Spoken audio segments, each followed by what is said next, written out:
Morning, my name is Peter Gottlieb. I'm a Senior Vice President with Rubenstein Partners, and we're thrilled to have the Middlesex 3 Coalition and all of you here at the Center at Innovation Drive. Rubenstein Partners is a Philadelphia-based private equity fund that invests in real estate throughout the East Coast. We have regional offices up and down the East Coast, including Boston, where myself, Deke Schultz, who's in the back, if he could raise his hand, head up the New England operations. You are in the Center to Innovation Drive. This complex was developed by Wang Computers in stages throughout the late 60s into the 70s. Rubenstein Partners took control of this asset in 2014, and since then we've invested about $35 million to create the Class A office space you see today, which is now home to Corning Life Sciences, Philips Medical Devices, WWTS, and will be the new home of Raytheon Integrated Defense Systems. Maybe not home, is they're right across the street there, but the new home to 134,000 square feet of their operations directly above us. We've told them to be quiet as they build out that space. Again, we're thrilled that you're all here. We'll see. That's the sound of progress. You're in, obviously, raw space. We'd love the opportunity to take any of you throughout some of the finishes we've developed. So to the extent you'd like to take a tour, please find myself, Deke. I don't see Christy Partlow. Oh, Christy and Danielle, who are in the front here. We'd love to show you around when you can. With that, I'll turn this back over to Rick with Rick Kaplan. Ready? All right. I am not Rick Kaplan. I'm Stephanie Cronin with the Middlesex 3 Coalition, and thank you all for coming this morning. For those of you who don't know, the Middlesex 3 Coalition, we are a regional economic development organization which brings together public and private partners to address the business development concerns that are difficult for one community or one company to address on their own. And I think we'll be hearing about many of those concerns today, issues like transportation and housing and workforce development, and really how we can get together, the public and private sector, to bring more businesses and development in the area. So they're not easy issues, and the idea is let's keep bringing together our public and private partners, let's build these relationships, discuss these concerns, create solutions, and move those solutions forward. So I thank my Middlesex 3 members.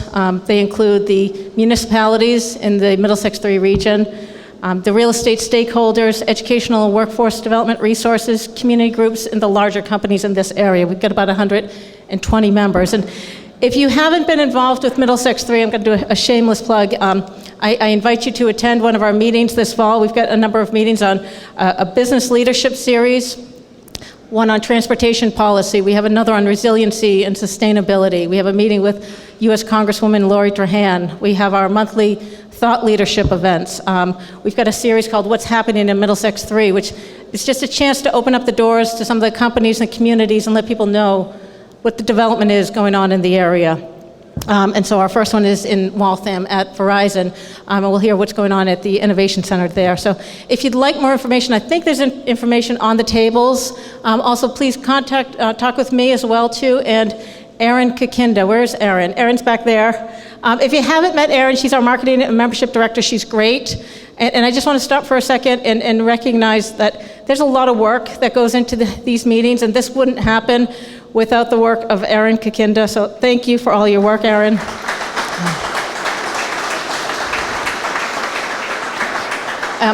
I also want to recognize Rubenstein Partners and Danielle and Christy. They're fabulous. If you come here on a normal day, there'd be nonstop hammering. And so they said they're going to do all the quiet work in this morning for us. So we appreciate you helping us out with that as well, too. Certainly thank you to our sponsors and to Rick Kaplan at the New England Real Estate Journal. And so I'm going to round up my thank yous with a thank you to Secretary Keneally and his office at the Executive Office of Housing and Economic Development. Where is the Secretary? There he is. Okay. Secretary Keneally, you may not know this, but you guys started our organization in 2012. You gave us a challenge to create this public-private partnership, and I think we met that challenge, and we continue to grow each year. So maybe you'll give us another challenge after the end of the first panel. So we'll see how that goes. But first things is thank you for coming, thank you for your support, and thank you for moderating the first panel on mixed use and the future of development. What's next? So please help me to welcome Secretary Mike Keneally.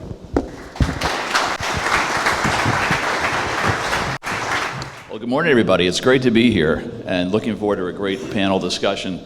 I'm going to bring up the panelists in a few minutes, but I thought maybe a few introductory remarks to kind of set the stage. So I've been secretary now for about 7.5 months.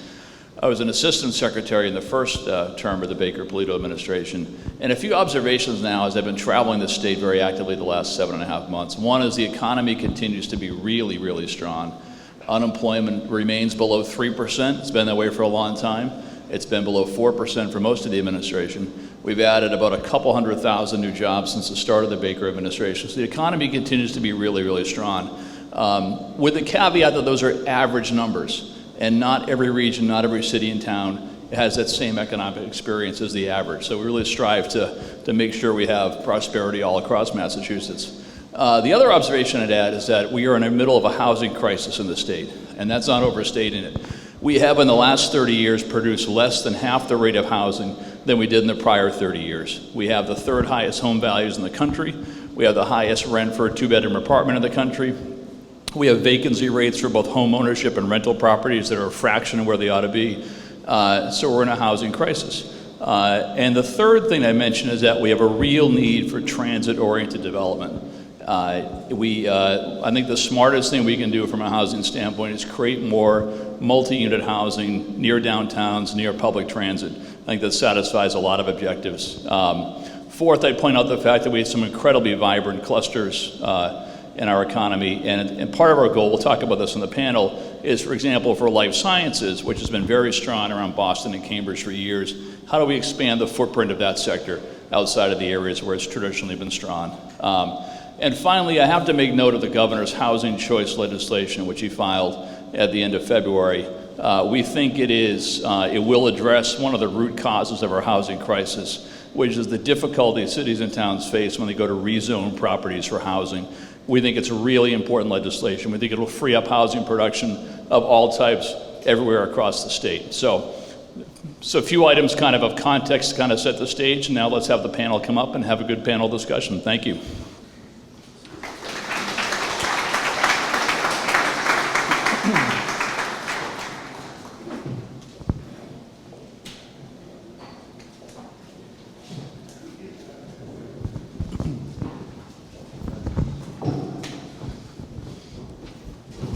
Hello, panel.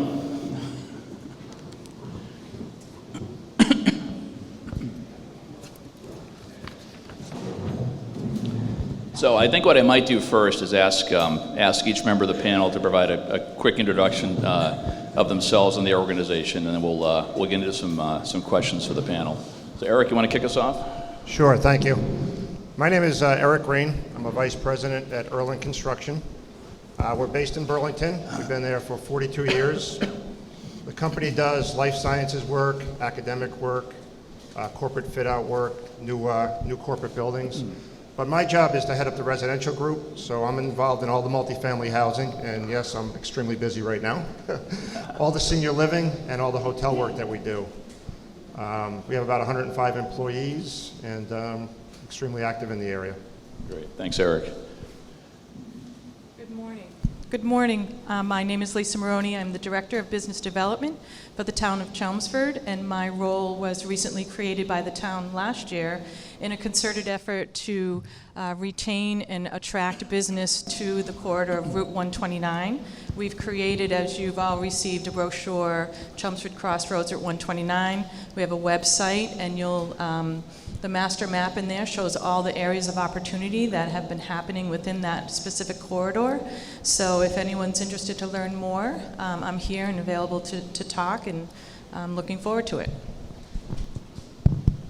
Hi, my name is Jack Conway. I'm a project manager with EMD Serono. EMD Serono is a pharmaceutical company located in Billerica. We have about 650 employees there at our R&D hub, as well as about another 600 people down in Rockland, Massachusetts for our commercial headquarters. We're really excited to be here today. We are engaged in research, hoping to deliver meaningful treatments for people with oncology and immunological diseases. We're right now undertaking a 140,000 square foot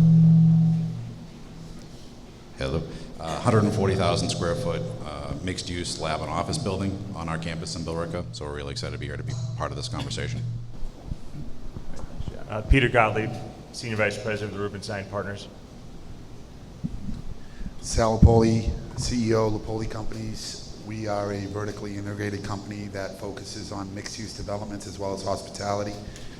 Our hospitality company owns and operates approximately 50 retail locations. We have about 500 employees for Sal's Pizza, Salvatore's, and some other various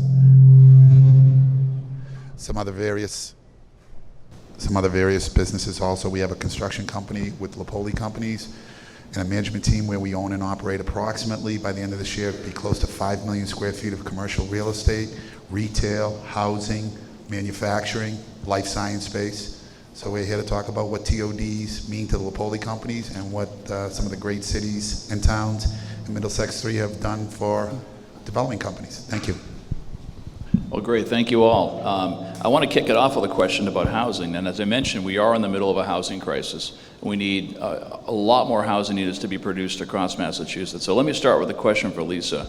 And if you could talk about the importance of building new housing in Chelmsford and in neighboring communities in the Middlesex 3 corridor, what challenges have you faced in building more housing? And how has density impacted these challenges?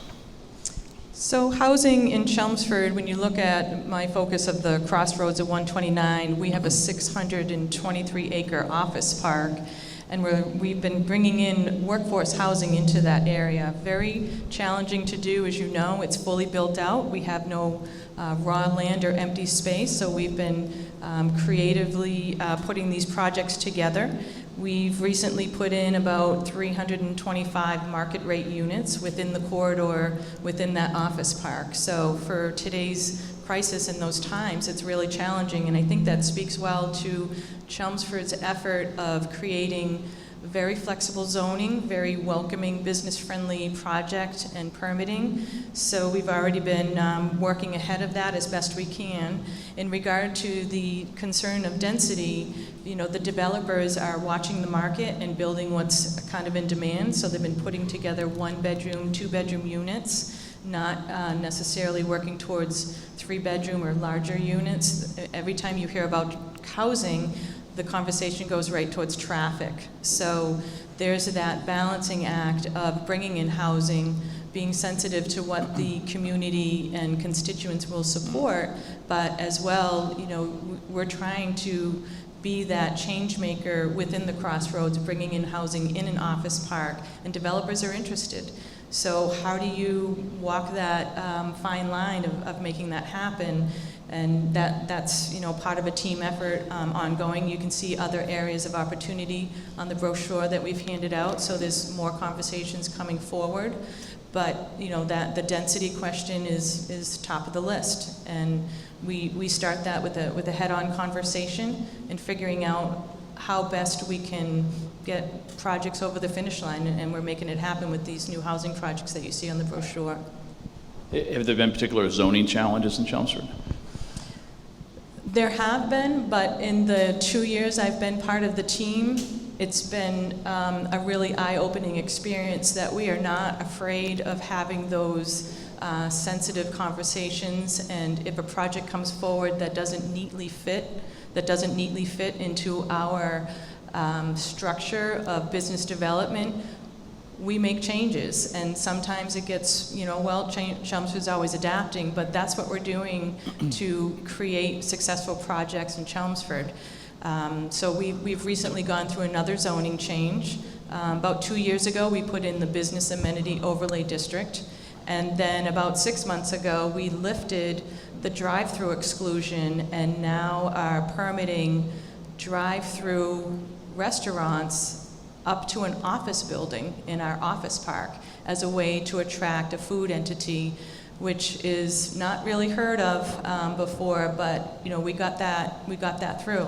So we're actively and very aggressively seeking a food entity to come in along 129, and we have a approved location, and always working with developers. So I think that's pretty notable. That's great. Glad, good to hear. Eric, how about from a construction standpoint? What do you see as some of the challenges in building new housing? I think the biggest challenge right now is just the overall project costs. Like I said, there's plenty of demand out there. It's trying to get the construction cost so it meets the pro forma so the developers can get the yield that they're looking for. And the cost, it starts out with the permitting, what's required to get the permit, the facade of the building. Land costs have gone up. And a lot of the good land, quite honestly, has been gone, especially the TOD type land. It's been used over the years. So we're finding that some of these apartment buildings are required either parking under the building or structured parking, which drives the cost up from, say, $250,000 an apartment to maybe $280,000 an apartment, just enough to throw it out of whack for the developers. So it's really a cost issue to me right now. The demand is there. We get calls all the time. I spend a lot of time working with people trying to make the budgets work, basically. My competition right now is really the budget. It's not so much other construction firms. It's really about working with the developers, trying to put a deal together that makes sense for them financially. The other concern these days is just the workforce, having the right amount of workers available to do the project in the right amount of time.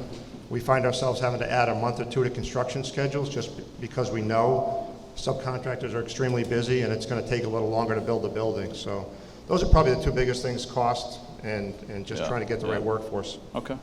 Speaking of workforce, I've got an interesting role with housing and economic development, and one of the issues we see is that if we're going to grow this economy, we need more workers in this less than 3% unemployment economy, and we've got all kinds of challenges and opportunities around growing our workforce, but one of those challenges is housing. If we want to bring more people into our workforce and compete, we need more housing for them. And so kind of on that note, I want to turn it over to Peter. You've experienced in other markets, including New York, Chicago, and DC, and I'm curious, how does Massachusetts stack up, and how can we better leverage our strengths in the competition for businesses and talent? Yeah, when we look at Boston and the New England region, what we see are obvious competitive advantages around level of education, talent, quality of life, and one thing that sometimes falls under the radar is actually the health of the workforce in Massachusetts. We are a healthier state. We're in the top 10 of the healthier states in the nation. But we also look at the challenges. And those challenges always come back to cost and complexity in the market here. We see, we talk about construction costs and the rise in those. We've talked about there's no better word for the housing crisis that we have in the Boston market, and Massachusetts in general. So what we see for areas for improvement in Massachusetts, we'd say continued investment in education, both at the primary, elementary, high school level, but education at the higher education around the innovative economy that we have here, and innovation and investment in 2-year, 3-year, 4-year colleges that are affordable. That's another issue that Massachusetts runs into. But where we see more and more cooperation on the public, and I think that will come up a lot today, is public-private cooperation and programs that can allow for a profitable investment on the private side, and upside for the public as a whole in conjunction. Yeah, great. Thank you. Well, let's talk about another challenge and opportunity for us, which is transit-oriented development. And there's been some reports recently, specifically around the housing crisis, that we've done a relatively poor job creating housing in and around public transit, in particular commuter rail stations. And Sal, I'd love to get you. Thanks. What is that? Over to you, Sal. No, Sal, I'd love to get you into the discussion on that topic and talk about your developments, your transit-oriented developments, what you saw when you put those projects together, and how you see the opportunities there. So maybe if I talk a little louder, we'll be able to bypass some of the challenges we have with technology. Having said that, I will tell you, TODs are what we need to focus on in the Middlesex 3 or throughout the entire state of Massachusetts. I'll tell you why. Because Boston, as businesses continue to flood into Boston, they're displacing small entrepreneurs, or what we call people that will pay good rents, but not unbelievable rents. Where are they going to go? They're going to go into our communities. So having said that, the people that we need to attract, these life sciences, which I firmly believe there's a whole world outside of Kendall Square, we need to bring them up north. Where are they going to settle? When you look at the state of Massachusetts, I promise you, your longtime employees, people that create families, a huge block of them will settle in the Merrimack Valley, right where we're talking about. So where will they settle? They'll settle in communities, whether it's Lowell, Massachusetts, or Andover, Massachusetts. Two extreme income opportunities. However, with TOD, what we're doing, and certainly a city like Lowell, Massachusetts gets it. City Manager Eileen Donahue has worked in conjunction when she was at the state level, also with this administration. We've created a program in one of the oldest mills in Lowell. We've taken a bridge with the help of the state of Massachusetts and connected it from the building right into the transportation center. So TOD, and we're proud to tell you, Mr. Secretary, although there are some rules, and we ask this public-private partnership with the cities and towns, you're looking at sometimes regulations that kind of go back to the 70s and 80s as it relates to cars, and you need a car for every apartment or every bedroom or whatever the criteria is. We have a program right now in Lowell, Massachusetts, with the ability that the city manager had. They allowed us to open up. We have 65 apartments at the highest rents, some in any gateway city north of Boston. 60% occupied. Of 65 units, 12 people have rented spots inside the garage. The balance use public transportation, car sharing. So this whole opportunity that we're creating, this whole system that we're creating is really starting to work. You can't bail on it. You have to put your faith in some of these public officials, certainly the state of Massachusetts. We're working together with them, but we're emphasizing, and that real result is probably one of the most exciting projects, I think, in the city of Lowell with the Thorndike Exchange. We spent the project is in excess of $60 million when finished. Highest rents, we're excited about that. It creates disposable income. I think that's really important. When you create disposable income, who does that help? It helps not only the city, but it also helps that small entrepreneur. So think about it, it's really a connection by the city or the town allowing you some relief on whether it's parking or relief on some setbacks. You create a higher market rate housing. The more people that come in that are exiting Boston and the surrounding suburbs, they pay a higher rate. They're shopping in your stores. They're supporting the small entrepreneur. We have direct evidence that that works. Lawrence, Massachusetts, we created the job. There are 5,000 people living there today. We are now just broke ground on 270 more market rate apartments. Market rate, Lawrence, Massachusetts, phase 1 was 260 of them. We are at 100% occupancy at some of the highest rates for any gateway city in the state of Massachusetts. Why? That partnership. Why? We create the job. We are the highest taxpayer in the city of Lawrence. We pay more money than the utilities. That helps the city, that creates jobs, that creates opportunities for small entrepreneurs. It's a nice big circle that everybody works on. Sal, thank you. That's great. And these are really, really important projects, and they're really, strategically important for where we're going as a state or trying to go as a state. And I will say, as I travel around the state, I've probably been to, 70 cities and towns so far in the last 6 months or so. What I hear all the time is a demand for market rate housing. There's clearly a demand for affordable housing. And we're investing, our administration, in record levels of creating affordable housing. But as Sal described, the demand for market rate housing really everywhere across the state is really pretty great at this point. So Peter, back to you on this one. How do you see housing, work, and commuting preferences of millennials changing? Or how are their preferences different? Kind of on Sal's point about using cars or not using cars. And is putting housing near train stations and bike paths more important than parking spots?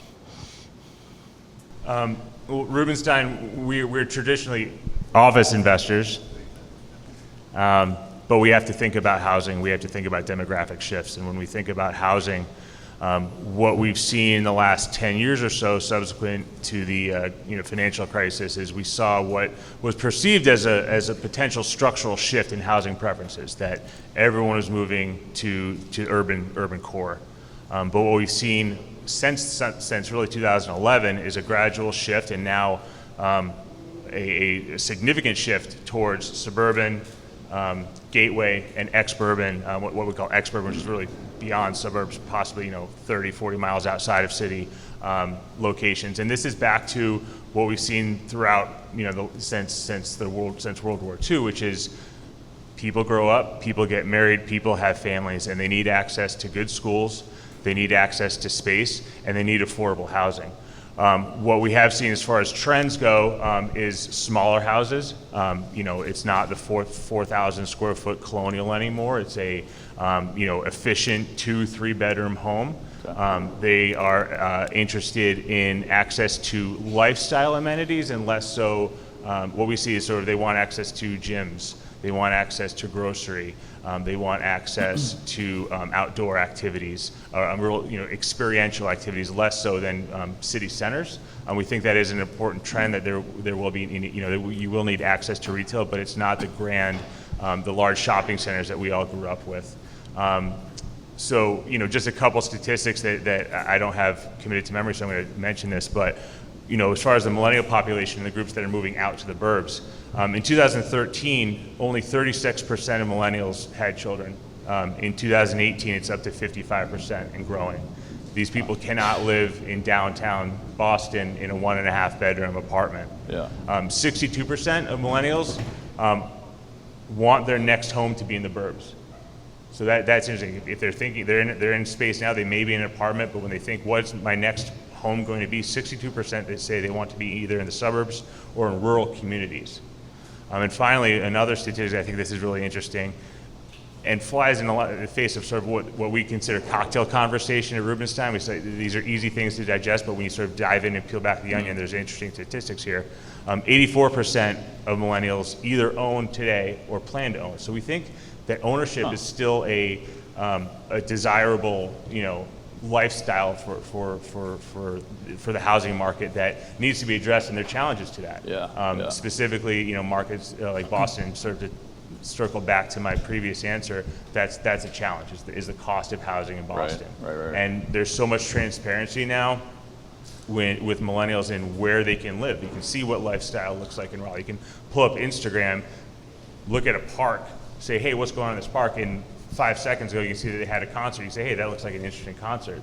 So there's all these trends that need to be, that need to be kept top of mind as far as development and sort of where money's being placed today. Got it. Thank you.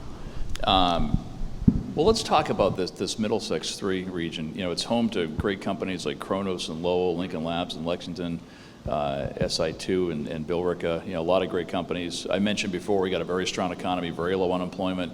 Companies need talent. Job openings are prevalent, and in some cases jobs are going unfilled. We need housing to get more workers into the economy. And so a question for Jack, I'm curious from E&D Serrano's perspective, what makes Middlesex 3 more attractive than maybe Boston or Cambridge in some respects? And what have you done to attract and retain your workforce? So I think what highlights our commitment to the Middlesex 3 area. All right, thank you. Hold mic 3 inches. All right. We really value the importance of community. It's a company value, and we do try to live that everywhere we go. So being able to be an important part of the Billerica community has been great. We've been there in one form or another since, I think, the year 2000, so going up on 20 years. And during that time, we've forged a great relationship with the town. We're constantly looking for ways to be able to give back, whether that's to schools or community organizations. And a lot of the people that we're trying to actively recruit, that's important to them. The younger generation really cares about these community connections.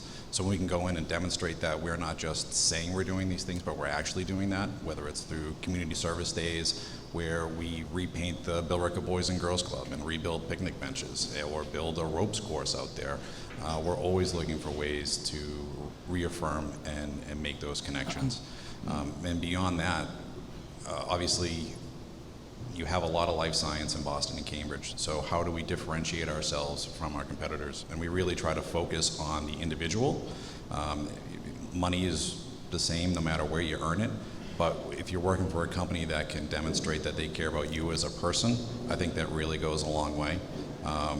We recently received well building accreditation for our new project. It was the, I believe, first in North America for well gold, which really helped reaffirm that commitment in a meaningful way. Our people have really responded to it. They have much more access to natural light, outdoor spaces, better quality air and water. So when people are able to come into an environment that really demonstrates that we appreciate who they are and we want to send them home better than when they got there, I think it goes a long way. Do you have a sense for where your employees live and how they get to work? It's an interesting mix. We do have a lot of younger folks that still live in the city.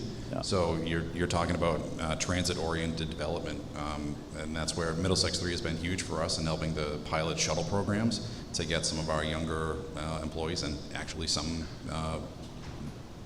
more mature employees that still live in the city. Yeah. Now they don't need a car. It's been a great program. Stephanie has been fantastic in helping us set it up. Our usage is continuing to climb, and people are finding more, and then starting conversations down at our South Shore location about how we can connect to transit that way.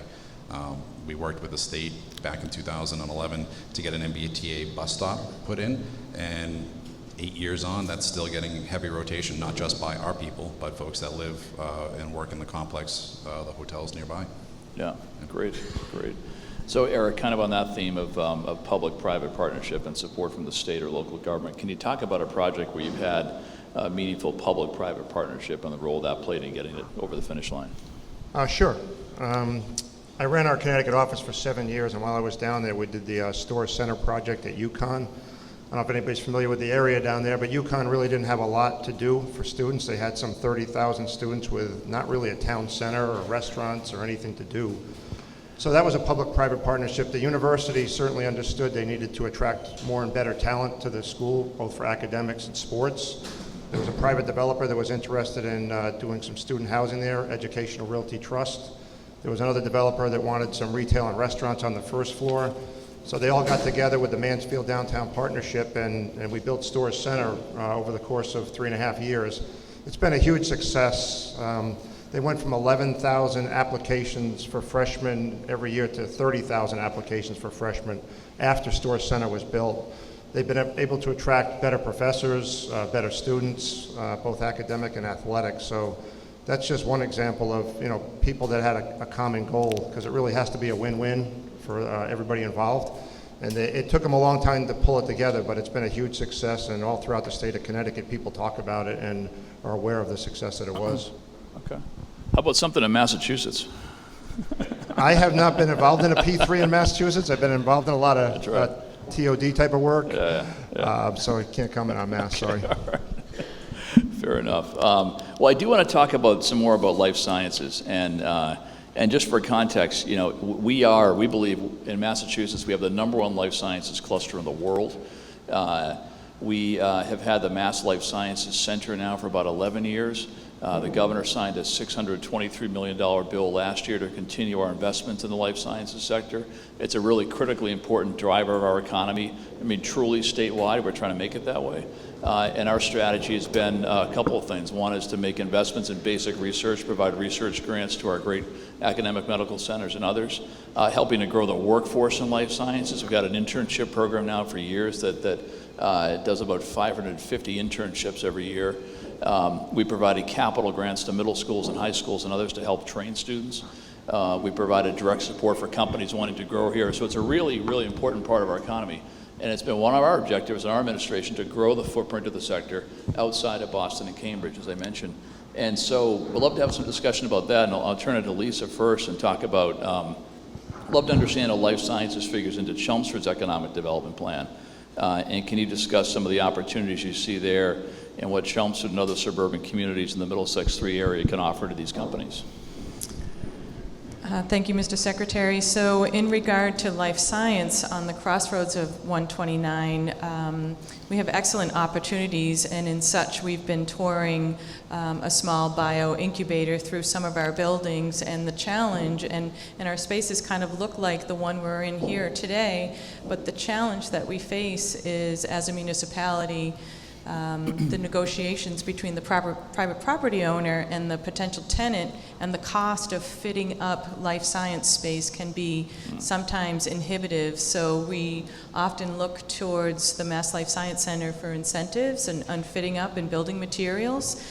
We are a gold status community for biotech rating, which is impressive enough, but we've started the steps towards reaching the highest rating possible, which is platinum status, and that will also help us continue marketing our available space. Most of our empty space are multi-story office buildings with these types of ceiling heights and things like that. So in regard of attracting more biotech, we currently have 5 or 6 companies in Chelmsford, kind of creating a very micro cluster at the moment, but we're always looked at for consideration, and then it's that negotiation of fitting up that space for wet labs. We certainly have the talented workforce at the crossroads of 495 and Route 3. We have a lot of opportunity to capture those talented people, but fitting up space for life science, it's very difficult for us, a municipality, to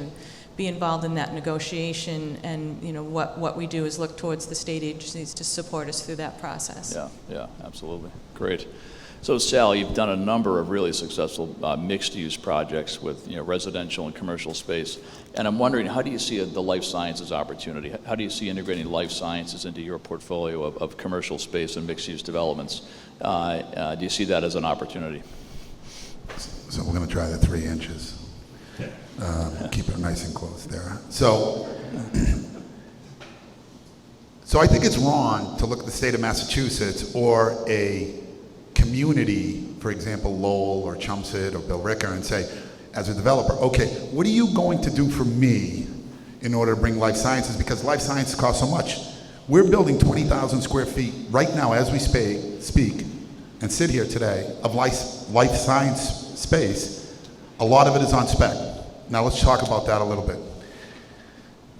If cities and towns embrace more, which they are, more of these clusters, and we're able to aggregate different types of businesses and truly create a mixed-use development, well then why does all the dollars or the expense have to fall strictly on a life science program? If you were to aggregate different businesses, why can't any one of those businesses, the housing, the retail, the commercial, why can't they help contribute or dollar cost average some of those high expenses of life sciences? Because you are right, Secretary Keneally, we do want to invest in life sciences. Massachusetts is the #1 in the entire country. We don't want to lose businesses to the Carolinas, so how do we do that? Once again, it's this partnership with cities and towns. It's the zoning. And I'm going to tell you, I'm going to take it one step further.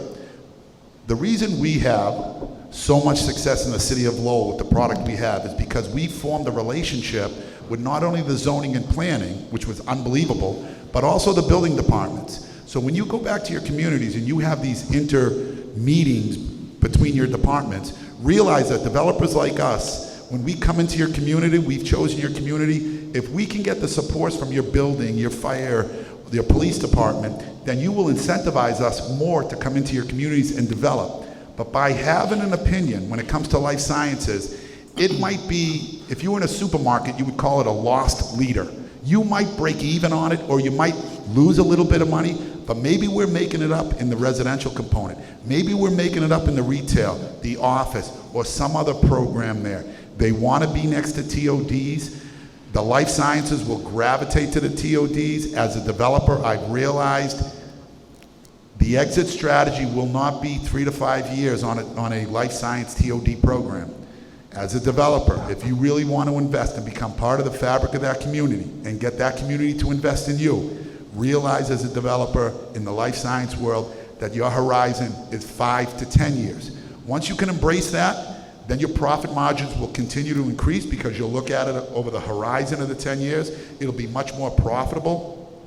If you're looking to exit a life science program in 36 months with a double-digit return as a developer or preferred equity return, it's really, really challenging because it costs $400 to $600 a square foot to build. Cluster them, create other opportunities for income, get with the state of Massachusetts, get with your city manager or your team over there. There are a lot of wonderful products that people don't even realize that are available that can help drive down on a cluster of businesses to bring that life science program down. There's wonderful MassWorks grants out there. There's new market tax credits out there for new businesses. We just have to understand them a little bit more. That'll help drive some of the expenses down. But I will tell you, if you concentrate on small life sciences, so many people get enamored because of Kendall Square, because of Boston, that these monster companies that move in, Vertex, 1 million plus square feet, they're great. They're always going to be in Kendall Square or Seaport.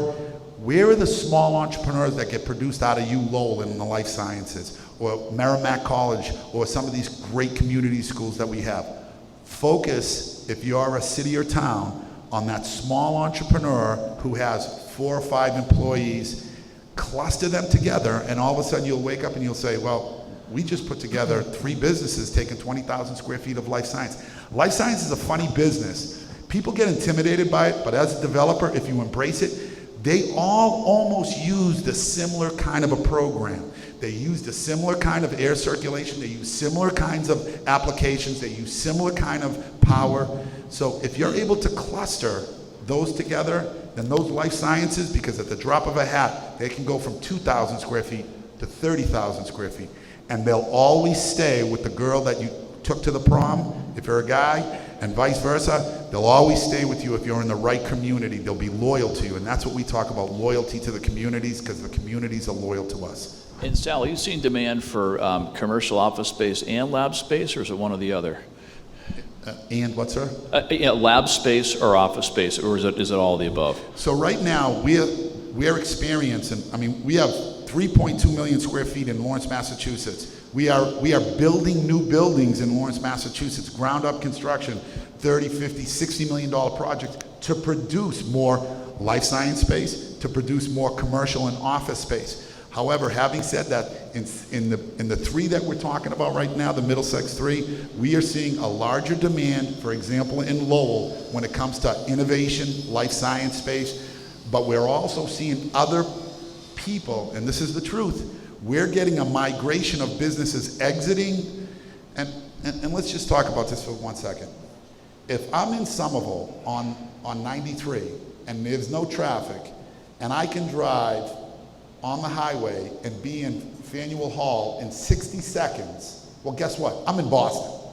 So when you talk about that greater Boston area, people are exiting from that area. They're coming up to the communities that we're here today. All they want is great space, give them opportunity to grow a little bit in the very beginning. There's ties out there, there's TIFs out there. People don't realize communities.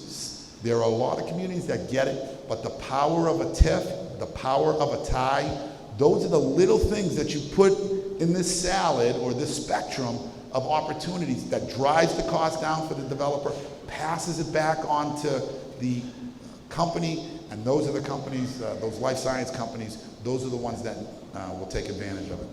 There's a lot of good points there. I want to touch on a couple of things. Sal mentioned some of our programs as a state, and often the dialogue we have is with a city or a developer or a company around how do we help a company expand in a given municipality. And what we typically do is put together that menu of programs. Sal mentioned the MassWorks infrastructure program. It's one of our, probably our largest, most flexible program. We fund public infrastructure that facilitates private development. We do about $80 million a year of MassWorks programs, MassWorks grants. our Economic Development Incentive Program, our tax credits for businesses. The Life Sciences Center has a similar tax incentive program. We have workforce training grants. There's local incentives, as you probably know, TIFs and other things. So what we typically do is when a company is interested in expanding somewhere, get together with the city and town and put together that menu to help attract a company. And we're very, very interested in seeing life sciences companies expand all across the state, and very willing to have that kind of a dialogue and put together an incentive package for a company to do so. So I want to come back to Jack and talk about, maybe get your thoughts on how do we continue to do that? How do we continue to grow the life sciences cluster? How do we get more startups and more companies expanding, not just in Boston and Cambridge, but all across the state? So I think Sal hit on a lot of great points, and I don't want to reiterate too much of what he said, but I think one opportunity is to sort of embrace the, call them anchor tenants that you already have, and have them become your advocates for why the Middlesex 3 Corridor is an appealing area. And I mentioned before, we've grown from 150 people in 2011 to now over 650.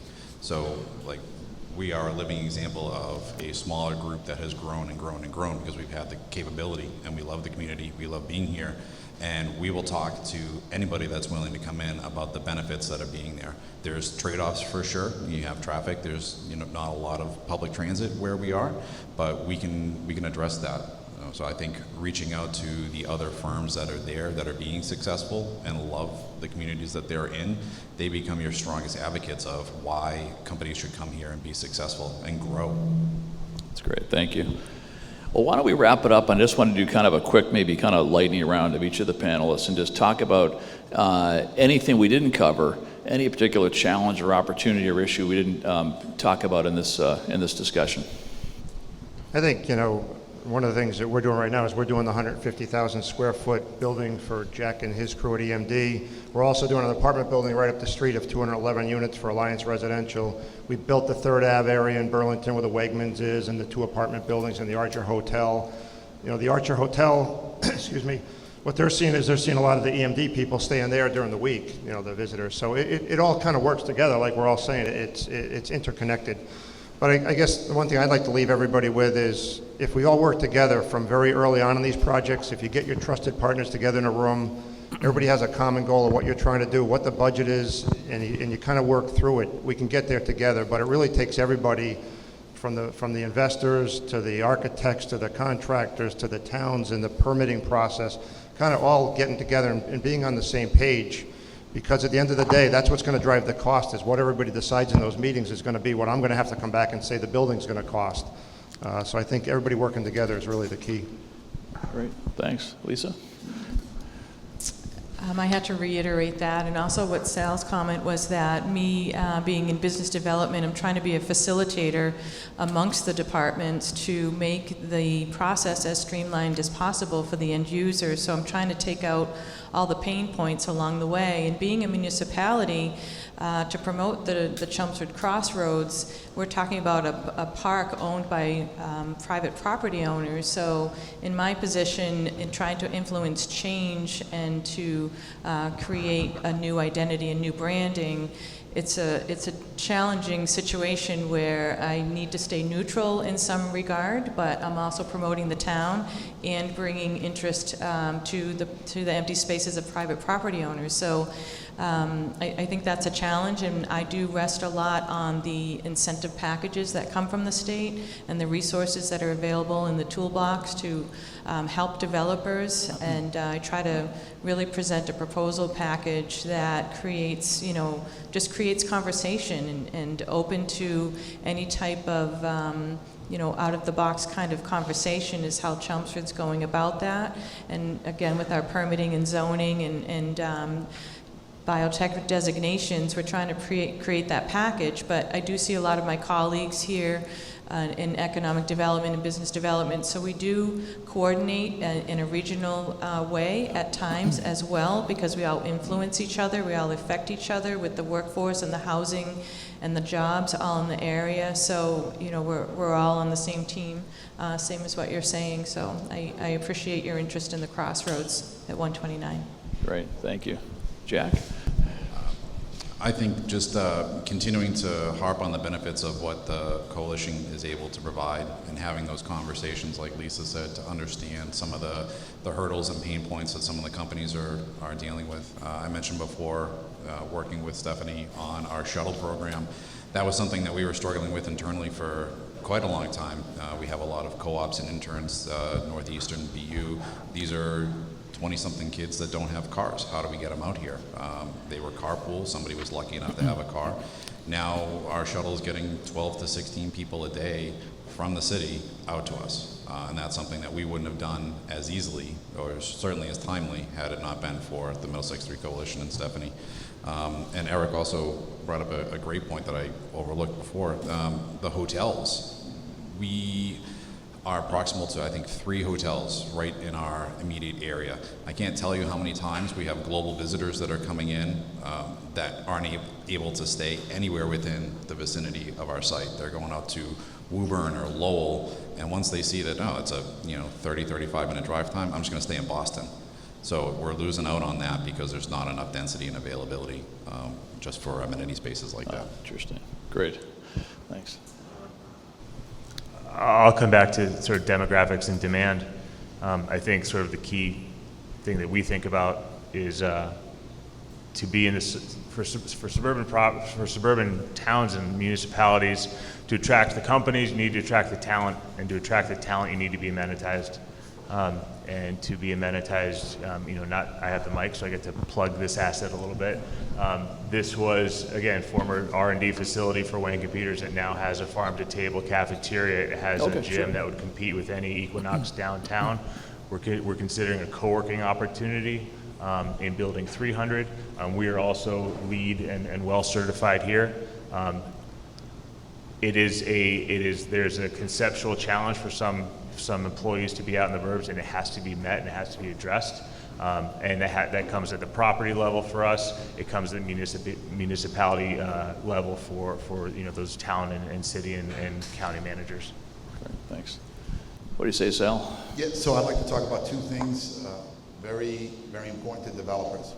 So right now in the cities and towns that we're discussing right now, if you were to talk about a signature piece of real estate, I can go around the Coalition 3 and I can go around to any one of those communities. I'll probably see the same similar buildings. And I think that's really important because what's happening today in Boston or the surrounding area, they're building new and sexy stuff. And the reason I say that is because imagine you popping up a building in any one of the cities and towns we're describing next to a 1 or 2-story building, maybe a 10 or 15 or a 20-story building. Don't say it's impossible because it's taking place right now. We are at almost 100% occupancy of our commercial and our retail application in Haverhill, Massachusetts, where we're building a 10-story building. We've just presented the city of Lowell a 15-story building. We build them on smaller pads. We go vertical. It costs the same as whether it is 6 floors or 12 floors. You're going to pay the same amount. But what do you think as a developer being next to buildings that when they look at it, they said, wow, what's that big girl, big boy building doing in Merrimack Valley? It belongs in Boston. They will attract customers. That your customers want new, sexy products. And you're not going to get away with, and I own millions of square feet of brick mill buildings. They're beautiful, but there's a whole other process out there. There's a whole other client out there that wants big and sexy stuff. Now, having said that, I want to fall back on what Peter said, and I want to talk about amenities. But let's take it one step further. Let's not just offer the amenities in a building. Let's go out and attract other businesses, retailers, banks, daycare providers, dry cleaners. As you create this cluster, why can't we bring those people in as a developer, give them a small rebate on their rent if they offer discounts to the people that work in your building or the people that live in your building? So at Riverwalk, when we created this cluster, we have, as I explained to you, in the next 36 months, there'll be 800 apartments in 5,000 job in 3.5 and 5,000 jobs in 3.2 million square feet. The dry cleaners offers a discount, the daycare provider, the lending institutions offer discounts, whether they open up savings accounts or checking accounts. If you start to build this cluster and everybody feeds off it, it makes it more inviting for not only the person at market rate housing to move in. Why should I go anywhere else? I go downstairs, I have everything I need. And as an entrepreneur, as a small business, why should I go anywhere else? I can drop my child off at daycare. I can pick my dry cleaning up before I go home from work. I can do my banking here. So not only the amenities within Lowell, Massachusetts, we have 20,000 square feet. 10% of the building is amenities. Why? Because that's what they want today. They want those big TVs, they want that central area, they want party rooms, they want a 3,000 square feet fitness center. We have a 4,000 square foot garden roof, strictly for the people that live there or work there. So amenity, not only just in bringing the services in a building, but what else can you do for your customer that'll surround them? And what does it also do? Provides economic development. You give small entrepreneurs a chance to get started. And it's easy to take a shot with somebody at 1,000 or 1,500 square feet. It's really hard to take a chance or give a discount as a developer on a customer that's going to take 100,000 square feet. We get that. Concentrate on the small entrepreneur, give them what they need, cluster them, give them the amenities. In the housing, give that millennial the things that they're craving for, that they get in Boston, that they can't get in the Coalition 3 or the Merrimack Valley. They will come to you. That's great. Thanks, Sal. We mentioned Lowell a few times. I want to recognize City Manager Eileen Donahue. I think is coming up here in a few minutes, but a lot of great things happening in Lowell. I think at this point we have time for a couple questions. So let's open it up for questions. Couple of questions. Anyone have any questions? Actually, Sal, you're going to show a little more passion. Any questions?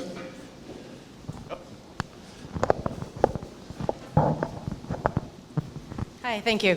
Kristen Kasner, Planning Director in Burlington. And I just wanted to echo Lisa Maroney's comment about the challenge, but the critical need to be the facilitator between, and really create that two-way street between business community and the town. I think that's a super important role. But my question for the rest of the panel, in location decisions, whether you're a company or whether you're deciding to build, how would you prioritize housing, transportation, and amenities? Just as a quick answer. Thanks. Who wants to take that one? Go ahead. I'll speak from the development side, and I mentioned before, we, as a rule, we hyper amenitize, and as Sal mentioned, the investment, it's pennies on the dollar for rent, to build when you look at sort of your yield on cost to build these things, and the attractiveness to the tenant and the demand by the companies and again the talent pool that serves these companies cannot be overstated. There's haves and have-nots, and we find it has to be built to be seen. If you build it, they will come. You can't talk about it. You can't show renderings. You have to build this product. It has to be top of the line. It has to be something that they'd see in a city. They have to see, sort of this resi-mercial type facility. If you don't do that, you're dead in the water. I'd just like to add one thing. I think what's really important, out of 351 cities and towns, you have competition from the other 350 cities and towns. You as a planner, developer, city manager, you have to realize that your best friend, city manager that lives right next door to you in the next community, they're looking for the same customer. So as a developer, we really don't look at a community and say, oh my God, what an opportunity there. We go to communities that embrace us. So if we go to a city manager or a town planner or a zoning and they embrace us, we know we can find a deal in that town. We leave that to some extent in working with us, but the metrics of the deal, we'll work it out. But if we don't get the big hug, let's say it that way, if we don't feel comfortable, the building department, the city manager, some of the people, then we'll just take that $60 million to the community right next door, and that's what we'll do. We ended up in Haverhill with a $40 million project, first 10-story building. Why? The mayor was non-stop relentless. He opened up the floodgates in regards to support staffs. We did everything we were supposed to do, but it was the community that embraced us. You have a lot of competition. The people that are going to go into your community, the developers, they're going to go in there because you want them there. The days of people just trying to go through that red tape, those big developers, they're not going to do it anymore. They're going to say, well, if you want to make this a 6-month project, I'll tell you what, I'm going to go to the city of Lowell, and in 24 hours, I'm going to get all my zoning and planning because they get it. So there's a lot of competition for cities and towns. I just hope cities and towns realize, that developer, she or he has an opportunity to go to communities that want them. And the days of them trying to put a square peg in a round hole into a community, those days are over. You guys need to help us get into your town and work through the process. Great. Okay, we're going to take one more question, and then we're going to have to, anyone that has questions that for the panel, they can catch up with any of them after they step down. Thank you, Rick. Thank you, Secretary Keneally. John Pazerski with Woodcraft. Question I have for the panel is, we've seen, the higher education, I think, plays a important role in their proximity to some of these developments that are going on. I think, Sal, you've probably seen that with ULowell, where millennials, and I think they're called Gen Zs now, that are up and coming, their affinity to their school that they go to is significant, and they want to be close to the university or higher education facility that they graduate from. And it's being part of that community. So their idea of community starts with higher ed. And so you've seen Northeastern do what they're doing as far as bringing a campus out to Burlington. ULowell, a diamond that is just been there and growing for engineering. So how does higher ed, and what is the state's position on higher ed playing a role here in this development of these communities we're talking about here? I'll jump in really briefly on that one, but higher ed is an incredibly important economic driver and player in all this discussion. And you look at UMass Lowell, you mentioned that. I mean, a really, really important institution. And I'll highlight in particular the Innovation Hub, the iHub at UMass Lowell. And if you look at all the innovation and companies spending time there and coming out of there, it's really important stuff. So we view the higher ed system and those colleges and universities and innovation centers as really key partners and key players with us. Anybody else want to jump in on that one? Sure, I'll comment on that. When I arrived in Chelmsford last year, that was one of my first stops, was to connect with UMass Lowell. I had visited their Nerve Center for Robotics. I've been to their core research facilities. We've been partnering with them to promote their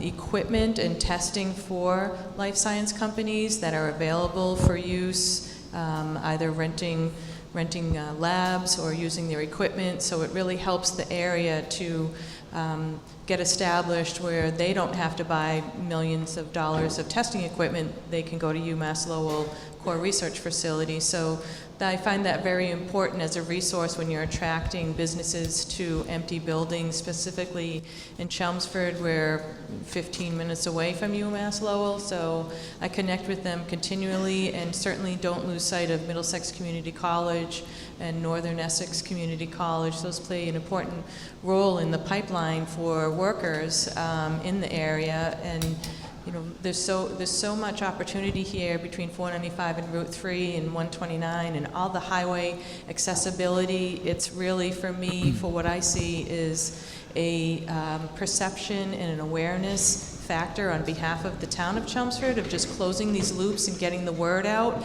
Municipalities don't have a marketing budget to promote themselves, but it's one conversation at a time. And we've started a website, so certainly very excited about the next year coming up. Great, thank you, Lisa. Let me just wrap up with some really quick comments and say that one of the themes today has been collaboration, that great things happen when the state and cities and developers and companies work together to make them happen. It's how we as a state, how we as an administration try to think and act and plan, and great things happen when we do that. And on that topic, Middlesex 3 needs to be commended for the great work they've done, for getting us together today, for their great work around transportation and workforce and infrastructure. So a big thank you to Stephanie and the team from Middlesex 3, and a big thank you to this great panel. Thank you all.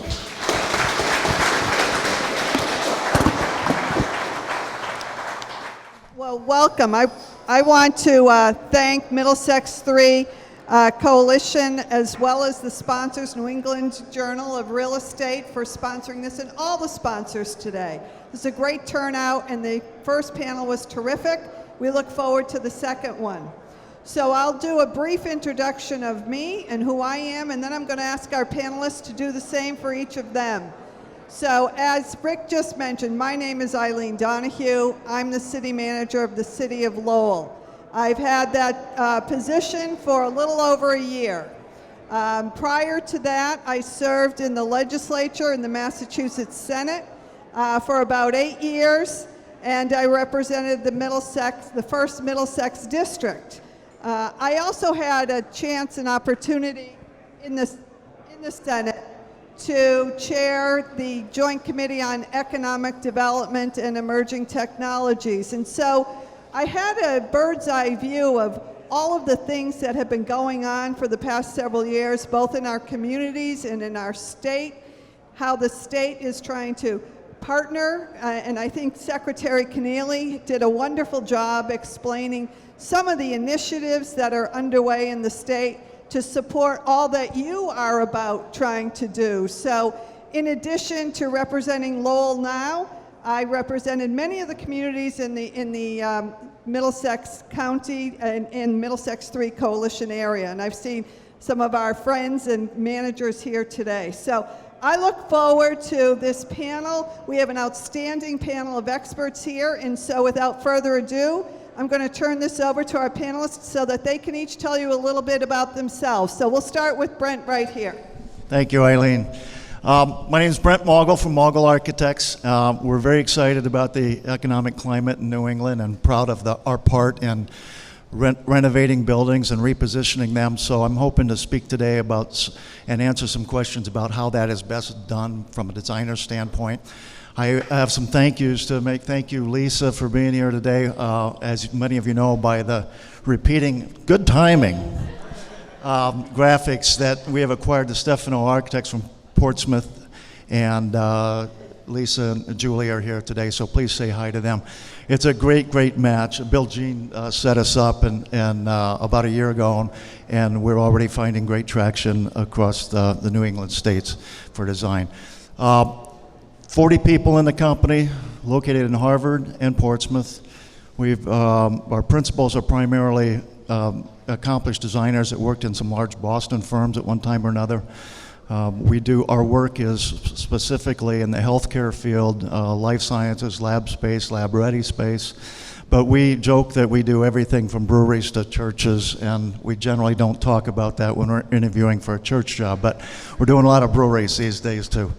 So thank you for having me on this session. Good morning, Bob Buckley, Riemann Bronstein. I do a lot of land use planning out of the Burlington office. Our principal market I would define as 495 through the Boston area. We do a lot in the Middlesex 3 corridor, but I'd like to give a shout out to Stephanie Cronin, because we have come a long way from 10 people sitting in a room with the governor and the secretary's predecessor saying, what do you think? An idea of bringing public and private together to try to solve some perplexing issues facing this corridor and facing the Commonwealth. And I look out here today and I listen to the prior panel, and I think the secretary and I think Sal hit the nail on the head. Our objective when we sat there and thought about this as an idea for Middlesex 3, which was, and I know there are some people from Burlington here, they've heard me say this 100 times, if you turn down the volume and you converse and you talk about common issues, you may amaze yourself that there may be solutions on the table if you listen to each other.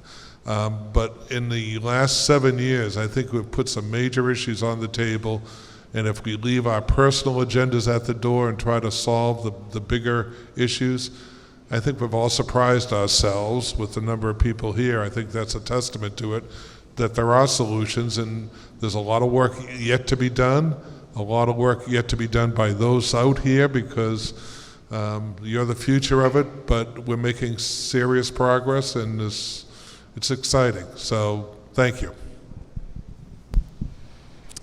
Hi, Rosemary Duffy with Columbia Construction. I am the operations manager for our interiors division. We do a lot of work in sectors such as corporate, academic, healthcare, and life science, as well as hospitality. We were founded in 1925, a family-owned business. right in North Reading off of 93, exit 39. We actually are doing work currently with Raytheon next, right across the hall, as well as the Corning space here at Innovation Drive, which also changed their space elaborately from their previous fit out, make it a more collaborative and innovation space that they wanted. And I'm very happy to be here. Thank you. Don Martelli, Chief Operating Officer for Schneider Associates. We are an integrated digital marketing and public relations agency in Boston. Former reporter for the Boston Globe, was a research assistant for the Spotlight team, which is a whole other story for another day. Our firm works with private developers and municipalities, and I'll make this very brief. On the developer side, we help very complicated projects get approved through very complicated processes. So oftentimes developers will bring us in for either commercial development, residential development, mixed use, and these days a lot of cannabis related projects, to help them communicate the value of the project to the decision makers within the town. And that, there's public relations, there's digital marketing, and grassroots campaigning that goes involved in that. On the municipality side, folks like the friends at the Crossroads at 129 in Chelmsford hired us to help develop that brand and help develop the economic sort of marketing engine to let few folks know that towns are open for business. So oftentimes we are brought in to communicate the value of these projects to a variety of audiences, and we do that through a multitude of channels, which we'll get into a little bit later. Good morning, John Hessian with the BSC Group. We are an engineering, planning, environmental sciences consulting firm based in Boston, but with 4 offices in Massachusetts, including Andover, Worcester, Yarmouth on the Cape, and 1 office in Glastonbury, Connecticut.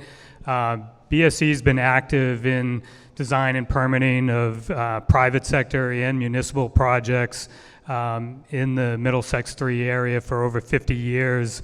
I've spent my career predominantly in commercial real estate development, design, permitting, planning, but I wear another hat now at BSC. I'm responsible for all the operations out of our Boston office, working to integrate our civil engineering, planning, environmental survey, landscape architecture, traffic, transportation services to serve all of our clients. I know I'm sitting in Sal's seat, but I can't promise that I will bring the same energy and passion he did. He set a very high bar for this seat, but I am very happy to be here this morning. Thank you, John. So this segment, this panel is entitled Repositioning and Redeveloping to Meet Tomorrow's Market Demands. And I think one of the questions, and one thing we heard from the prior panel, we are in a great spot in the Commonwealth of Massachusetts, Middlesex 3, Merrimack Valley, for a lot that can happen. So when we talk about repositioning, that can mean a lot of different things to different people. And so I'm going to turn this question over and maybe start with you, Brent. In terms of repositioning, how would you define that? That's a great question, and there's a differentiation too between repositioning and repurposing. So repositioning, from a designer standpoint, is where we take possibly a Class C building that was built 30 or 40 years ago, and we make tangible improvements to the building that brings it into another class. So it's repositioning from a Class C to a B, B to A, and so on. Repurposing is taking a building that might be a mall, for example, that doesn't have the Macy's in it, one of Bob's ideas here, and converting that to a different purpose, possibly multifamily housing or something. One of the most interesting repurposings that I did not say that, by the way. Okay. Is that we took a office building, 2-story office building that was built 40 years ago, and it was inhabited by Converse, and they moved out, and the landlord didn't know what to do, but he had a very open mind, and International Family Church came along, and they took the space. So that was a dramatic repurposing from an office building to a church. Other repurposings have to do, like mill buildings, of course, being converted from industrial space to housing space, and it's a differentiator between that and the repurposing is quite different from repositioning. So let me talk a little bit about repositioning. We've been doing this for over 30 years.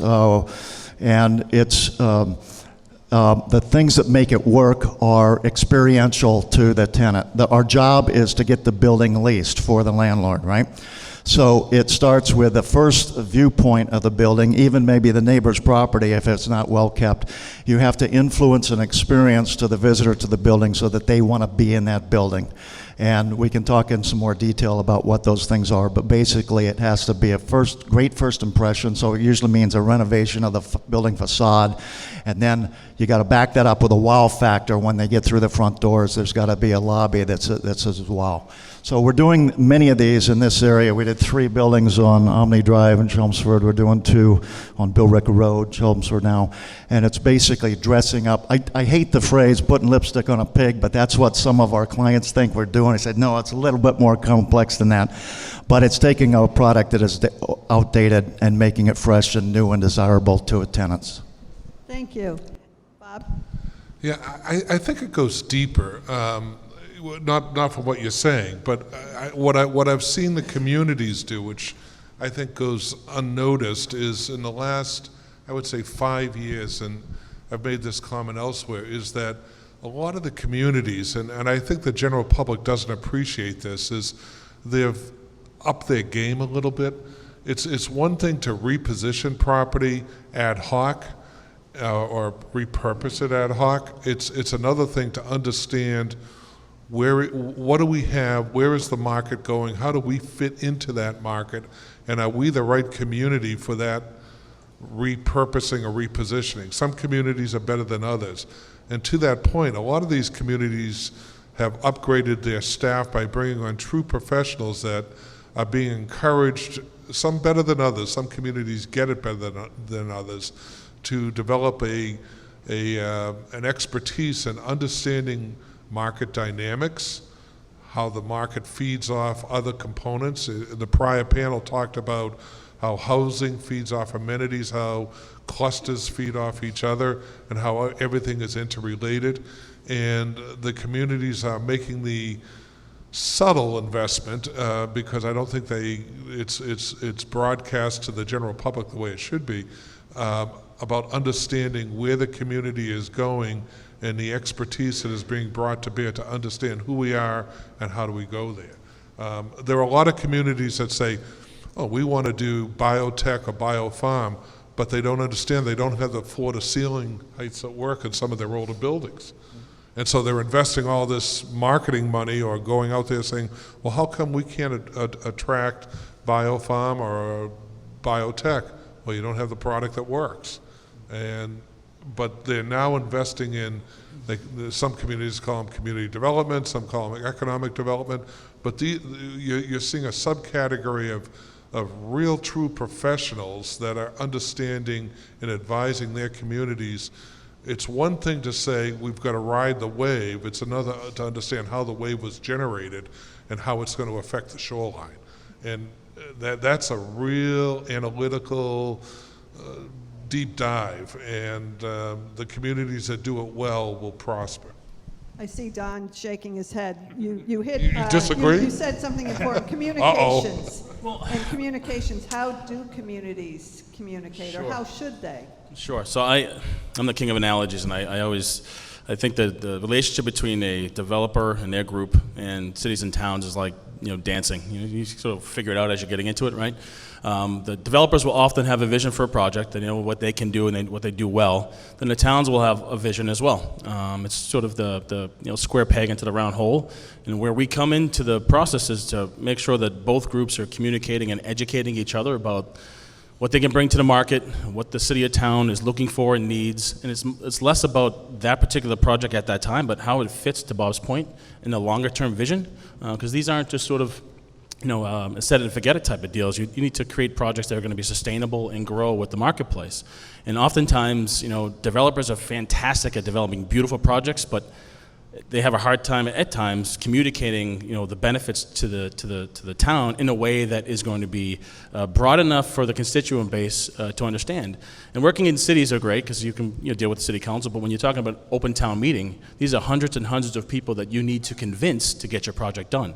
And so you need a lot of runway to. And I know Sal talked about getting things done in 24 hours, but If you can do that, that's That great. only happens in Lowell. Yeah, exactly. Oftentimes, we've been working on a project for 6 months. I'm going to a hold year. you to that one. Exactly. So these things take a lot of time, and the key to Bob's point is really fluid and transparent communications with all parties involved. And sometimes you need somebody like us to mitigate. How about Rosemary? You look like you have something to add to this. Well, to his point, I think collaborating with the city and town and understanding what the community needs are is huge. It goes along with communication and collaborating. I think that's just the key point and the most important thing for the team's success. Great. And John, have you, in terms of your development, and have you had to deal with the communications when it comes to repositioning or even deciding what should happen with repositioning? Yes, repositioning, at least from my perspective, our perspective, it takes some patience. I kind of define repositioning as you're changing the image of a product. A property that's been built, it had one identity, and it takes time to change that identity, whether that's projects like Cross Point and Lowell. I think this facility is a good example of repositioning. Different types of product, the street in Chestnut Hill, Post at 200 Smith Street in Waltham, the former Reebok headquarters in Canton just was announced last week that they're being rebranded as the Block. I don't know how they came up with the Block, but so I think it starts. It's a time. It starts with creating a sense of a place that somebody wants to be. It's a brand like Patagonia or Canada Goose. You're trying to change an identity and then make people want to be there, and then that really becomes who the tenants are that developer or owner can attract, which then dictates, I think, the amenities that both the architects and we as the site designers bring to bear in for us on the exterior of the building, site improvements, amenities, patios, better parking, better landscape. That when you drive into the site or walk into the site, that you're kind of awestruck that this is a beautiful place to work. Right. Rosemary. I think Innovation Drive is a good example as well. Just the cafe alone that they build, the fitness center, those type of amenities is what tenants want and need. It attracts them that they don't have to leave the site, as well as the spacious parking, the outdoor seating. All of that is huge. Could I make a comment on that too, that most transformative projects are 20 years. Good, effective planning takes about 20 years. And the reason I say that is that, we all want to have, I don't want to say instantaneous results, but it's reflective, it's iterative, it's a feedback mechanism, and without the communication, you're going to make mistakes. But I was thinking about this on the way up today. It was about 20 years ago, Mayor Menino put together a group. We went over to Israel to look at innovation to do the seaport. He wanted some ideas. I went with Kairos Shen, who was the chief architect for the city at the time. I remember sitting on a beach with him saying, this is a 20-year vision. And it's still coming to fruition. City of Lowell, 20 years. The university, what's going on? Projects that you look at that are transformative, change the character of a municipality, are long-term projects that there are stops, there are turns, and if you don't have that established communication, you miss the opportunity to correct and adjust. So that established communication, the only thing that I would say has been layered on it in the last probably decade is and Sal alluded to it at the end of the prior panel, the days of boundaries are over. If you're not receptive, it's no longer that I want to be in community X That's where I want to be, and I'll do whatever it takes to be in Community X. Those days are gone. So it's now I want to be in because I have an idea. I want to put my stake in the ground, and I want to know with predictability that I can grow. And if you can't tell me that, I'll work with you on those two parameters. But if you can't tell me that you're receptive to those, I'm going to Community Y. So I think this opens up another question, and that is, we hear all the time, what can communities do to attract businesses? What should they do? And I guess it also raises the question, what kind of creative initiatives that you might have seen that stand out in your mind in terms of attracting business or workforce, or are there certain best practices that should be considered by communities now, particularly when you're looking in the area of whether it's life sciences or high tech? What are the things that community can do, or have you seen some successful initiatives? From my standpoint, I'm amazed that more and more communities haven't gone to more of a form-based zoning initiative. Form-based code, or, yeah. So maybe speak to that a little bit in terms of form-based code. Brent, you probably have great familiarity. It's very well received from the design community because it allows us to design buildings that relate to each other as a nice form and juxtaposition to other buildings and locations, rather than saying this is the spot in this town and community where you can do industrial, and over here is where you can do residential. If you think back to medieval times and how European towns grew, there was a source of income. At one time, the Catholic Church, then things built around it, and it was amenities without being in a building, if you will. You were near a grocery store, you were near your school, you were near your church, you were near your community of friends and whatnot. And I think the towns have to embrace this new form of zoning, which allows those things to occur. And we're seeing that happen even in conservative towns like Groton. They had a town override to do an overlay district that would allow for more cohesive development to take place in a historic old town like that. Lexington included. Other towns are studying. Even Harvard, where our office is, really old agrarian zoning. And they're going to kick it out and start over to have a cohesive group of functions and uses. Mixed use, basically. Don, what are your thoughts on that? From a municipality standpoint, it's about marketing and telling the story, right? It's not a physical product, but you're telling the value of why to do business in Chelmsford or Tingsboro, for example. What I've seen, again, I'll use my friends at the Crossroads at 129. They've sort of created a marketing engine to attract developers and say, hey, we're open for business, but here's our platform. And you have to treat it like you were Steve Jobs selling the iPhone. You have to productize the fact that you have the ability to bring in business, but you also need, a website you can get in and out of in 30 seconds. And it needs to be mobile enabled. You have to use social media. You have to use networking events like our friends here at NERAJ and Middlesex 3 to make those connections. But you have to treat it like it is a physical product, and you have to be aggressive about it because every community in this town is doing exactly the same thing. So finding ways to partner, to be creative. The use of video and drone videos and things of that nature is also very important. I think every town and municipality would love to have the Globe write a big feature about them all the time, but it doesn't happen anymore. You have to become your own Boston Globe. You have to produce content and tell your story in a very creative way across a multitude of channels to bring the attention to the community. I also think that it's really not new zoning. I always use the example of the city of Newton. What do you have, 11 villages?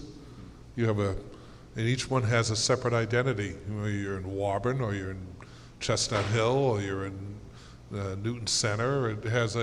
You have a commerce center, and you have housing around it. And they all have their separate identity, and that's not new. Now, granted, if you were to do it today, you'd probably do it differently, but it's not a new concept. I mean, today's concepts may differ. You may have pockets of activity that differ from one another with a separate identity, but it is a tremendous manager of transportation. You drop your vehicle off and you don't need it until Monday morning perhaps, and you have all your conveniences nearby. You have your recreation, you have your open spaces, and there are opportunities there. But May I Eileen, can I add on to that? Sorry. And I think everybody in the room should look at themselves as being ambassadors of this change, and you have the power and really the obligation to help some of these things happen. And Bob mentioned the word predictability a little bit ago, and I think we have the obligation to go to the towns and cities and not blame zoning or the staff of those towns and cities, but show them with virtual reality architecture or virtual reality planning what the project can be, and make it predictable, eliminate all uncertainty about it, so the towns and cities can embrace change.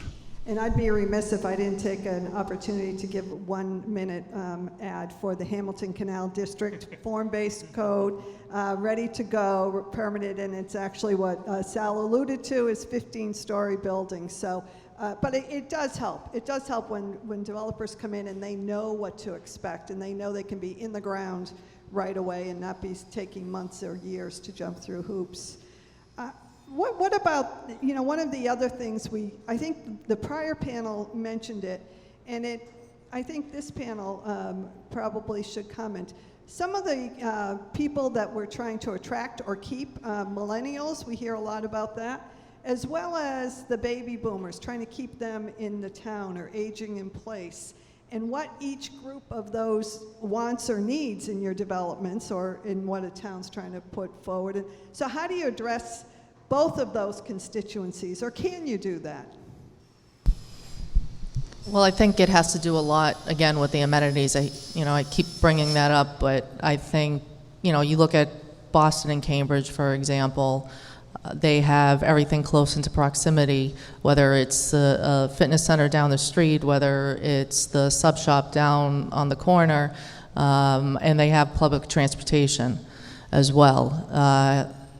In the suburbs, in this area, the Merrimack Valley or whatnot, we struggle with the public transportation. However, people want to be in this area as well. Families, they want to be closer to home. They don't want to commute into Boston and Cambridge. So I think once the younger generation is ready to start a family, they're gonna want and need to be up in this area. Amenities such as, like I mentioned before, the cafe, the fitness center, even food trucks. That's very popular even downtown, but as well as in the suburbs. Just bringing the food trucks to your office park will allow that factor as well. The collaboration areas within the office spaces. I've been seeing a lot of office spaces being constructed. However, it's more of a flex space. It's not the standard cubicles in offices. They have more of open collaborative areas instead of those huddle rooms. They have what looks like a living room nook for you to sit and provide that team building experience that all the younger generations want and need. Lynn, if you worked in my office, I always say everything's interrelated. The prior panel talked about the fact that, I forget who quoted this, the stats that this, even in the Generation Z, is it now? Yeah, there was a Generation Z mentioned. That 84% want to own, they want to come to the suburbs, et cetera. There's no product, right? There's no product. There's no land to build product. The other problem is those who are living in single-family homes want to get out of those homes because they can't afford to maintain them. And if they get out of those homes, they can't afford to stay in their own communities. So the other issue that we're rapidly crashing into is that those individuals who have made our communities have no place to go and stay in their communities. So we're not just facing an issue of building housing for those who want to populate these buildings.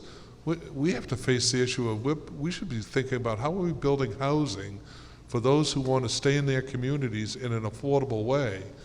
And that's going to become increasingly more of a social issue because my generation, Generation Old, is there's no X, Y, or Z there. Is rapidly approaching that where we're saying, where do we go? So it's no longer you go to another community adjacent to, now you're facing moving a tremendous distance away. So what's the balance? And those are social issues that are going to have a tremendous impact on the sustainability of communities. And that's a complicated issue. Thanks. John, what are your thoughts? I just wanted to bring actually two very personal but relevant examples to this discussion. A couple years ago, I helped my mom sell her house. It was time for her to downsize from her 4-bedroom colonial in the suburbs. And I think this goes to the housing crisis that the previous panel talked about. It wasn't, Bob makes a great point about the affordability, but for my mom, it wasn't really an affordability issue. It was just an inventory. There's very limited, she wanted to stay in the same town that she lived in, but there was really nothing available. Not just that it was all already rented or sold, but there's not a lot of options for people that want to downsize and stay in that community, stay with their friends, their church, whatever organizations they belong to. And then touching on the millennial side or the Gen Z side, my daughter graduated from college a year ago. She got a very, very attractive job offer from a company right around the corner from here in the Middlesex 3 region. But she struggled with, she was asking me, what if I live in Charlestown or Somerville and do the reverse commute? She ended up taking a job with Vertex Pharmaceuticals in the Seaport and lives in South Boston. So but as Bob's point earlier too about, transformative projects take 20 years. I'm a firm believer in the suburbs, and I think some of the statistics that were mentioned by the previous panel, it's going to continue to evolve, and people that are finding living in the city attractive right now, younger people, are going to find that there's more outside of having a bar next door. Yeah. John. So my lens for the question is about how do you attract residents and tenants and developers to projects. So the analogy I like to use here is my mother, myself, and my 16-year-old daughter. My mother will record TV shows and not fast forward through the commercials because she's just used to watching them. I'm a print guy, but I'm also a digital guy, so I like reading the newspaper, but also I get a lot of my news from social media. My 15-year-old daughter will Snapchat me from the seat next to me. Meaning people consume media in different ways. So if you are, for example, we're working on a affordable housing project in Brighton for veterans, and you can be a 28-year-old veteran or you can be a 65-year-old veteran, and how we reach those two people, vastly different. The 65-year-old people will pick up that Brighton newspaper and read it from front to back. I think if I asked the folks in the room when was the last time they picked up an actual newspaper other than the New England Real Estate Journal, I'd probably get a quarter of you, right? There you go. We have newspapers in the office and they sit nice and folded and crisp because my 28-year-old staff doesn't want to read them. So from our perspective, we sort of we build up what we call personas. The types of people you are trying to attract to your project or to your mixed-use development or residential, and what makes them tick. The one commonality is the story that will bring them there. Whether it is you have all these amenities, and that if you are 65 plus and you've downsized, the fact that you can now be amongst your peers in a very cool and hip and feel young again. Or if you are 28 years old, that you don't want to own a car, don't want a mortgage, but you want to be picked up by Uber and be dropped off at the Seaport every day, you have the ability to do that. And what you're finding is, from our perspective, we have to sort of stitch that narrative together so it creates that sense of community.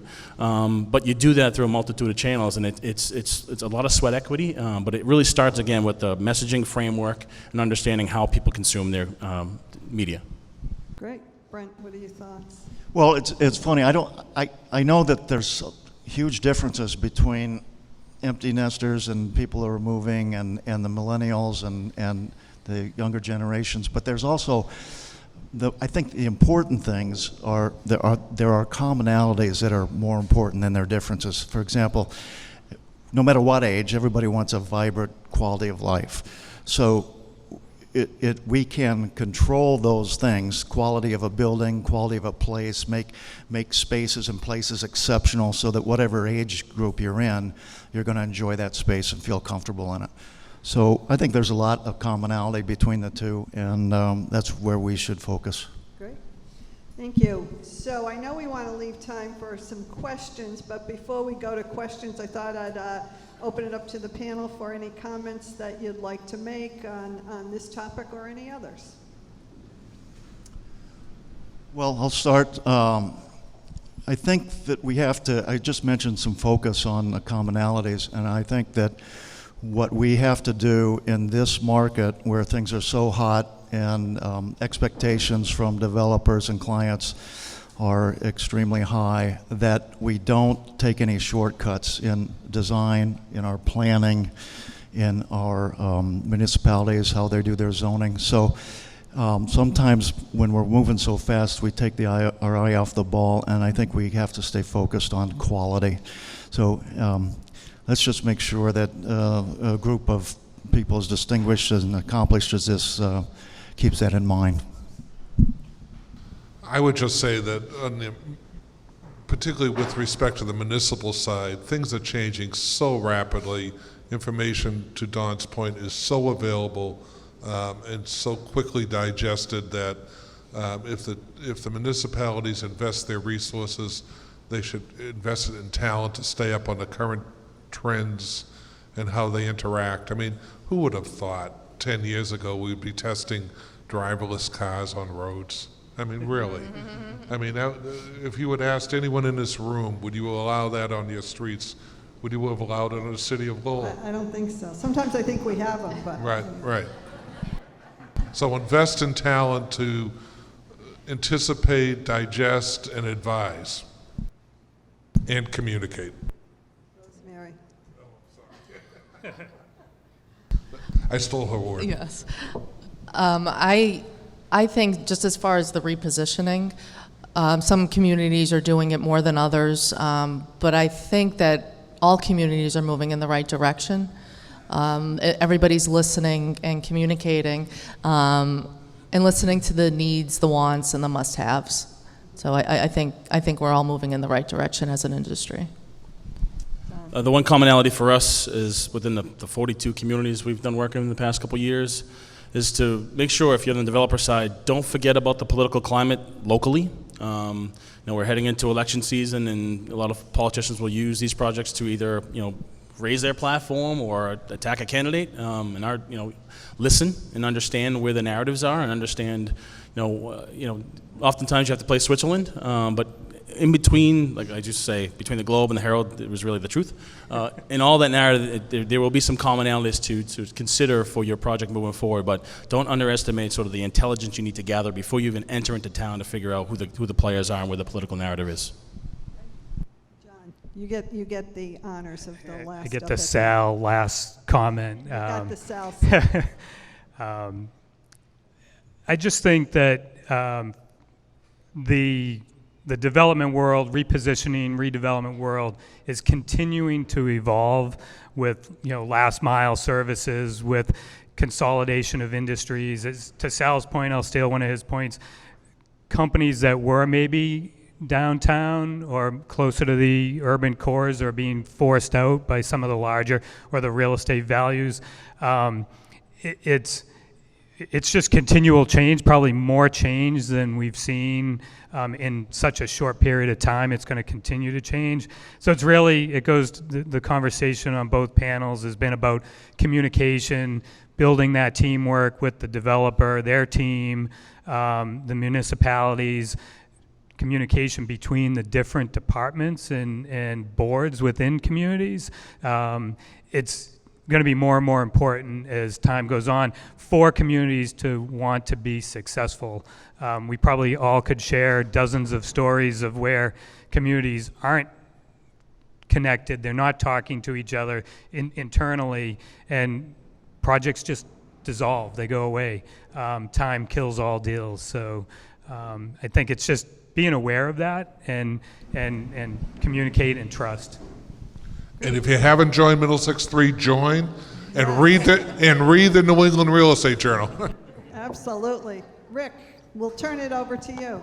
Any questions? And Bob, it's not the old generation, it's A+ generation. It's the A+ generation. Any questions? Oh, it had to be all the way over there.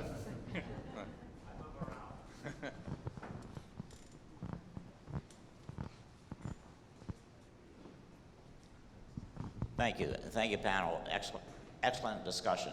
I want to pick up on what Dawn alluded to. People as they age, Generation O, and go to different, where do they go? And I think this is a problem that is still being swept under the rug by the whole of the United States. I mean, there is an aging of America.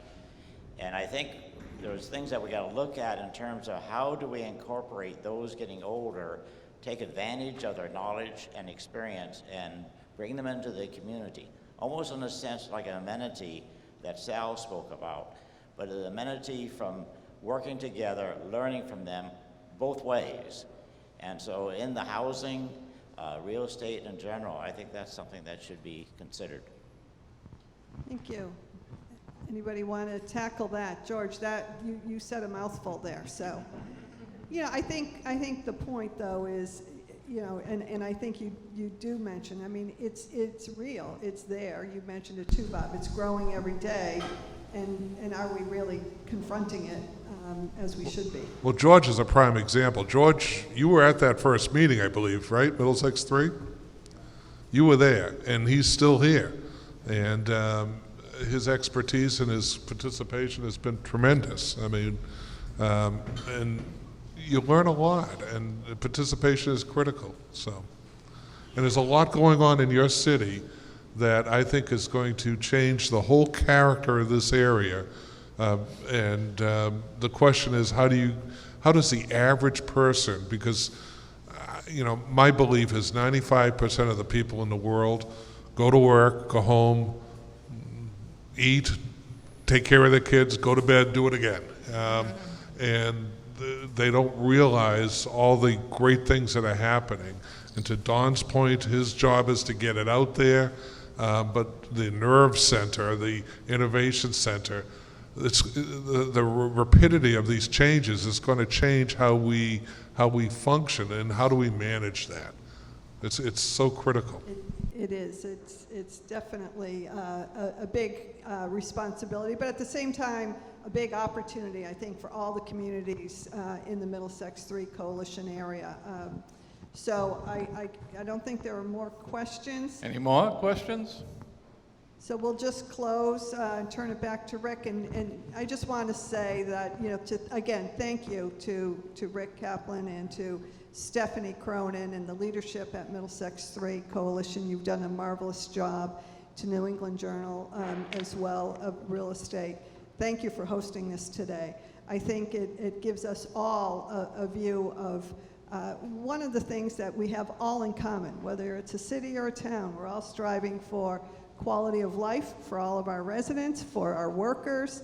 We know this is a great place to be, and we all want to capitalize on that and bring as much prosperity to all of our communities. So this was a great opportunity to discuss this. Yeah, and I'd like to thank all the speakers, and I love that when we have panels like this and they all discuss what is going on in this region as opposed to outside of the region, which is very important for anyone that's attending.